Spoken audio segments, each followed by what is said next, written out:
How do you make cybersecurity and selling cybersecurity not about fear mongering? There has been this wild misconception that you have to fear monger your clients and potential clients into spending money and buying cybersecurity services. Well, that ends in today's video. Before I get into it, my name is Harrison Barron from growth-generators.com. We help MSPs grow, whether that's sales training, business operations, or even digital marketing. If you like, check in the video description, or if you're listening to the podcast, MSP Heroes, there will be links down in the video description and the podcast description. One of those links is growth-generators.com/resources, and go grab some of the free stuff. It will tremendously help your business. If I wouldn't be somebody that would put out bad content just to get your information. It truly is stuff that people have found tremendous benefit in, and it's some of the only stuff out there for MSPs. So go grab that.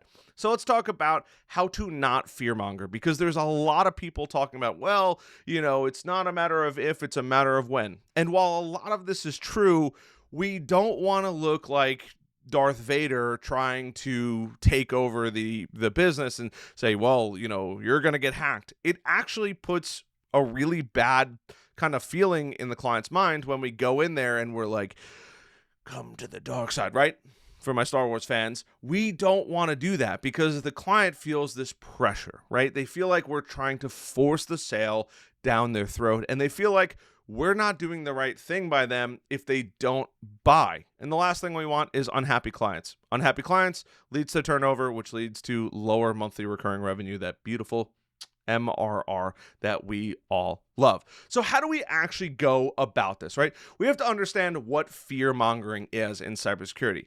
It's this imminent threat, this pressure that we put on clients. And trust me, I am guilty of it too, and I consider myself one of the best MSP salespeople out there, right?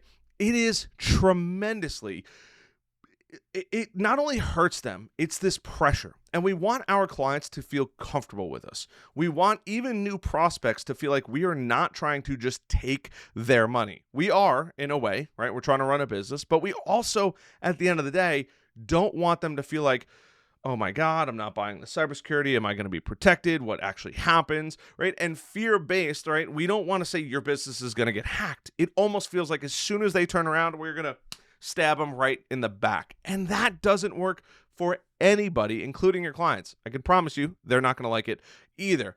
So let's talk about why they're ineffective, and then I'm going to get into how to actually go change not only the way that you talk about it, but the mentality behind it going forward. So they are massively ineffective for multiple reasons. One, that client is going to clam up. Think about a clam, right? When you try to get in there, and for those of you that eat seafood, right, and get the knife in there to open up the clam or an oyster, they clamp down. They immediately shut out everything out there. Not great, right? This is going to be tremendously bad because it reduces that trust on both sides. We go in, once again, looking like Darth Vader, trying to take over. And the problem is we're not. We just want the best thing for our client. But it's the way we go about it, right? It's not a matter of if. Why do you have car insurance? Well, it's a matter of if, when you're going to get insurance, not if you're going to, or when you're going to get into an accident, not if you're going to get into an accident, right? I don't know anybody that hasn't had some kind of accident, right? Some of them I may have caused. Some of them are completely other people's fault when I get rear-ended, right? It is what it is. It's not a matter of if, it's a matter of when. But something we have to start focusing on is the tonality that we have it. We know, and we're very confident in the tech world, what works and what doesn't work. But the problem is because we're confident, we know it works, we automatically get a spine, we start standing up taller, we start straightening out, chest comes out a little bit, and we know how important it is to go talk to that client about it. But we begin to force it on them. We know how important it is for them. So how do we actually change this up, right? We want to focus a lot more on educating the client.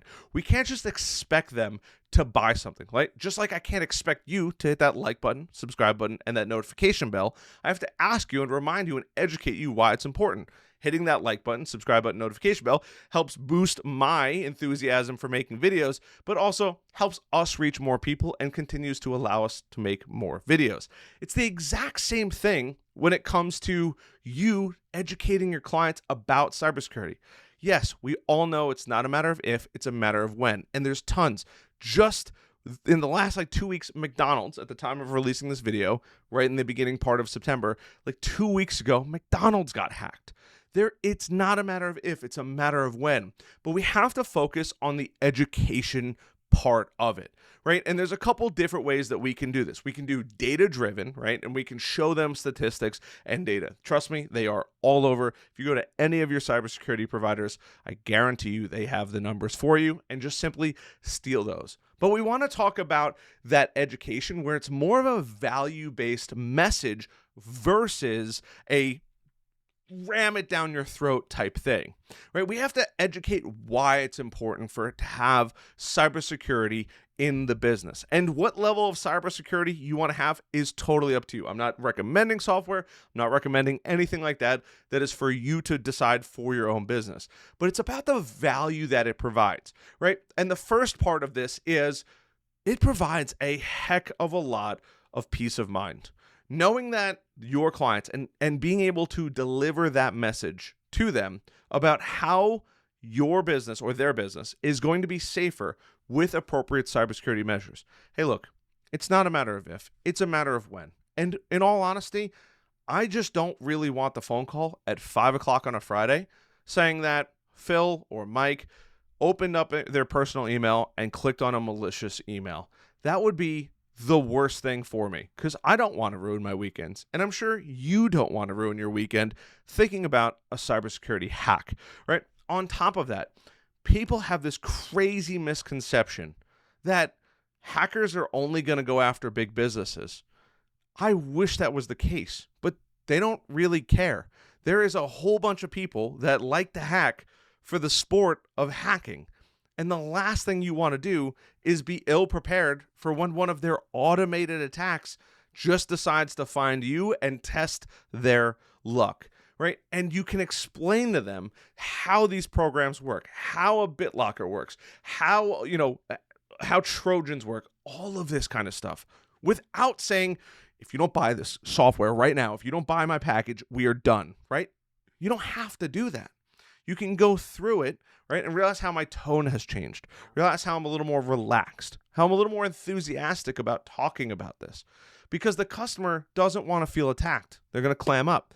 They want to feel like, hey, they're having a truthful and real conversation. We've talked about the data. We've talked about the analytics. We've talked about statistics that might scare the client. And you could say, look, I don't want to force this down your throat, but I'd feel really bad. Here's the other thing with it.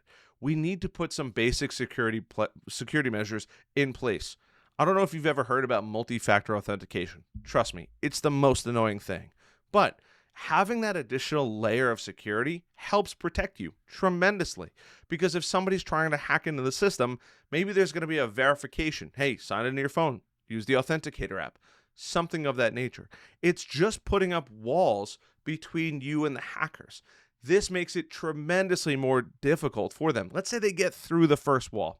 Maybe you or one of your employees doesn't make the greatest password. I'm guilty of it.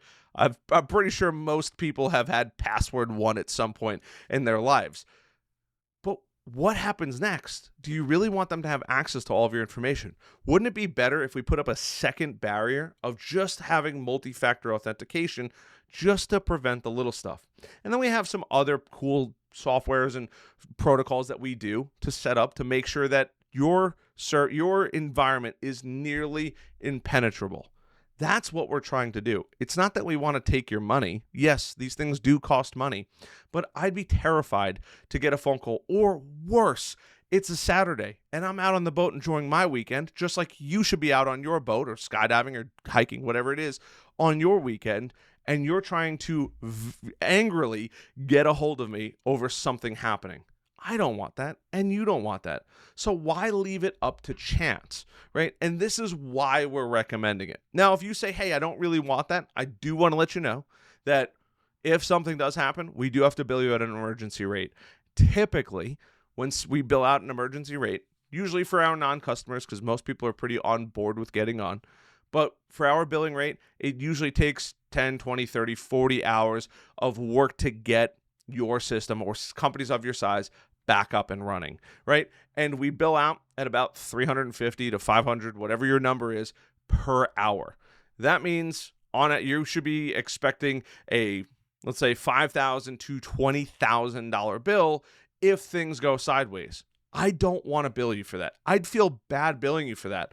But that's what our emergency rate is. That's what it costs to cover people for overtime the entire weekend and making sure we have the right people in place for that.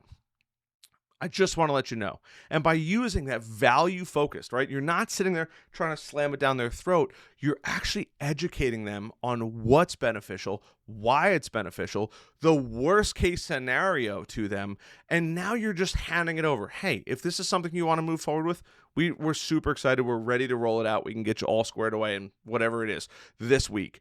But if you don't move forward, I just want to let you know, it's like driving a car without insurance. You're responsible for your car and their car now. They could take you to court. You might not be protected. You might not have the money for the lawyers that you're going to need to hire to get yourself out of a jam. This is really, really important. And it builds a tremendous amount of trust through transparency. You see, cybersecurity's, they can't figure it out on their own, for the most part, but it's not about being malicious. It's not about fear mongering. It's about showing the value that you're trying to provide, right, on a value-based approach. Now, if you've made it this far and you've hit that like button and that subscribe button, that notification bell, I want to give you a little golden nugget because we just talked about this in the membership MSP Heroes, which if you're looking for membership, guidance, training, and all that, there will be a link down below for MSP Heroes.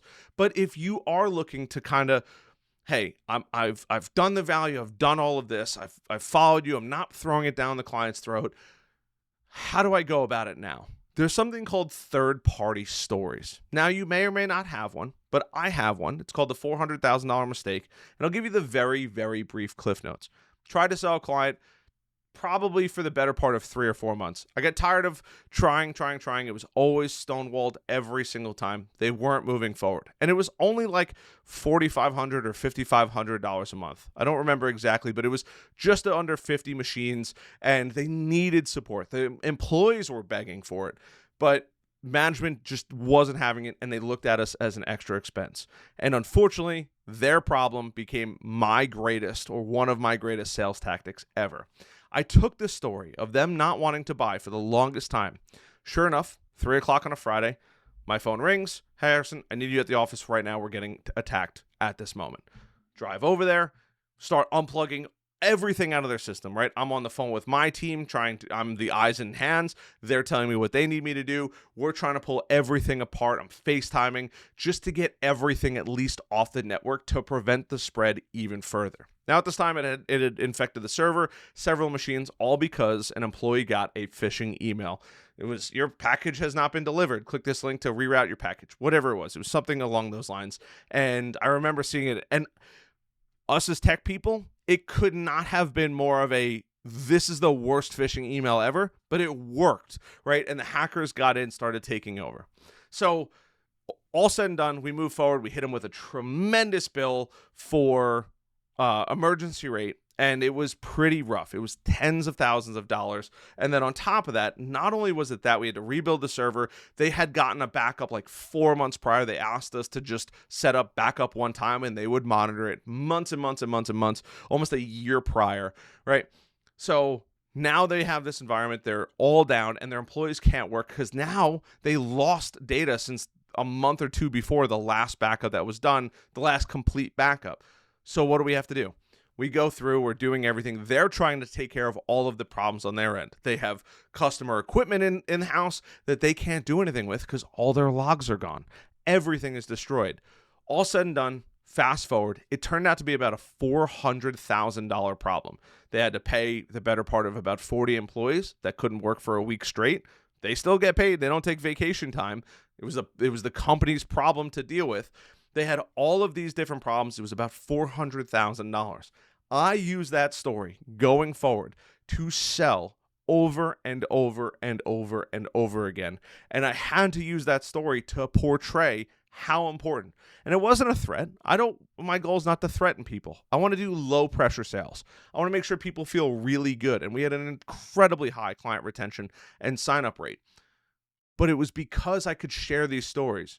They just didn't want my services. I didn't do anything wrong. I honestly forgot about them until my phone rang at 3 o'clock on a Friday. I was able to use that story as a third-party story. And I would mention it in sales calls. Hey, I just want to tell you a quick story about cybersecurity and our services and having business continuity with backup. And say, okay, what's the story? Well, I had this one client. I'm not going to mention who they are because you might know who they are. You might even live near them for all I know. But I had this one client and I would tell them the story. The story might take 5 or 10 minutes. But I got to emotionally connect with them, and people buy based on emotion. It's been proven time and time again. But after I told them that story, the fear, the thought process of having employees not being able to work for a week, if not longer, and then not having the customer data altogether, that gets really, really painful for a customer to experience. I was able to use that story to close literally hundreds of thousands of dollars in business for my old MSP.